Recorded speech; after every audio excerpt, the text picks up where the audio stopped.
Years ago from some men that claim that he rose from the dead is about as valid as a children's storybook about, elephants that can fly. Why do you base, your belief on scripture, All right. Sir, do you believe Alexander the Great existed? Yes. Did you ever see him? No. Did you ever talk to him? I don't disbelieve Jesus' existence. I disbelieve the, acts that are attributed to Jesus. All right. Well, Alexander the Great lived about 323 BC.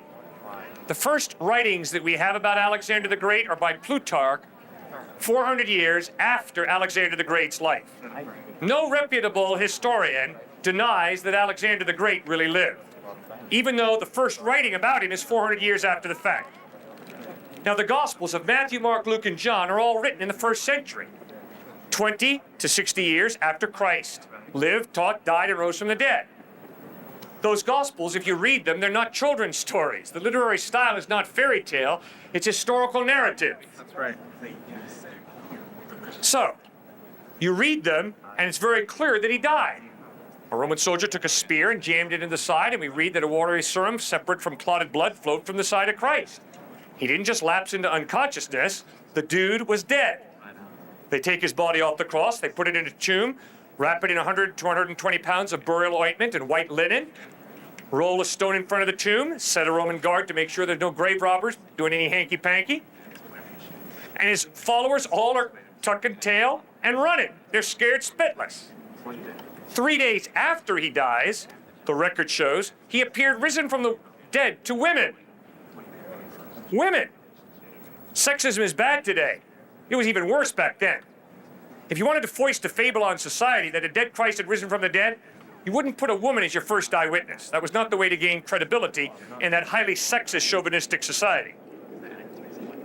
But that's who Christ first appeared risen from the dead to. Then he went looking for Peter, the dude who denied him 3 times, knowing him. And he appeared to Peter. Peter was willing to die, not for a belief. He died for what he claimed to have seen, the dead Christ risen from the dead. Hundreds of people who saw Christ died at the hands of the Romans, claiming, we saw Jesus risen from the dead, he is Lord, and they died for it. Sounds like lunacy to me. Good, you're right. Maybe they're all a pack of lunatics. Now, read the Sermon on the Mount. But there is an explanation for it. If you can read the Sermon on the Mount and conclude that Jesus was a lunatic, you need to listen to Harvard professor Robert Coles, a psychology professor, who pointed out very clearly the ethical teachings of the past 2,000 years are simply footnotes to the Sermon on the Mount. That Sermon on the Mount was not spoken by a lunatic, that's for sure.